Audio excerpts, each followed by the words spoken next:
Hello everyone, welcome back to our channel Tanya TV. So ఈరోజు టెట్లో important topics అనేది explain చేస్తాను.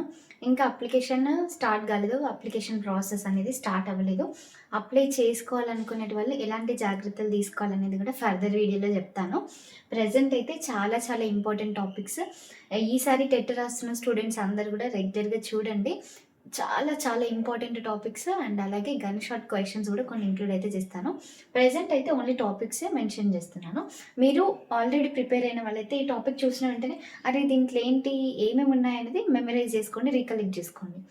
So Jean Piaget's theory very very important. మనం CTET పేపర్లోనైనా TET పేపర్లోనైనా గన్ షాట్ క్వశ్చన్ ఇక. Next Vygotsky theory, Heinz law, Gardner theory, multiple intelligence, ఎరిక్సన్లో 8 stages ఉంటాయి. ఈ 8 స్టేజెస్ అనేది చూసుకోండి.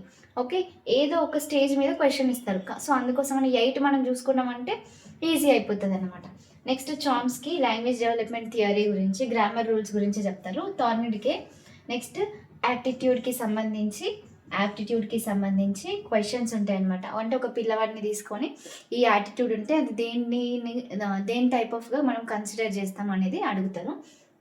Next motivation, intrinsic motivation, extrinsic motivation, next good boy good girl stage, conventional theories, ఇవన్నీ కూడా చాలా ఉంటాయి. ఒకదాని తర్వాత ఒకటి చూద్దాము. నెక్స్ట్ మెమరీ బేస్డ్ గురించి కూడా కన్ఫర్మ్ క్వశ్చన్ ఇస్తారు. అంటే ఒక పిల్లవాళ్ళు టేబుల్స్ నేర్చుకోవాలనుకుంటే అర్థం చేసుకొని నేర్చుకోవాలా, లేకపోతే మెమరైజ్ చేయాలా, అట్లాంటి కొన్ని క్వశ్చన్స్ ఇస్తారనమాట. So more over understanding based ఇస్తున్నారు. ఒకప్పుడు టెట్లో గన్ షాట్ క్వశ్చన్స్ ఇచ్చేది, ఇప్పుడు మన అండర్స్టాండింగ్ ఏ లెవెల్లో ఉంది అనేది టెస్ట్ చేయడం అనేది జరుగుతుందన్నమాట. సో కంపల్సరీగా చూసుకోవాలి. Types of assessment for learning, assessment of learning, అట్లాంటివి ఉంటాయి కదా. సో అవి types of assessments.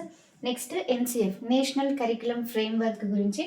CC continuous comprehensive evaluation, ఇది ఎట్లా పిల్లవాళ్ళకి హెల్ప్ అవుతుంది అంటే ఒక బాబుకి కానీ పాపకు కానీ వాళ్ళ యొక్క సబ్జెక్ట్ని నేర్చుకునేటప్పుడు ఈ సీసీ యొక్క రోల్ ఏంటి అనేది ఇంపార్టెంట్.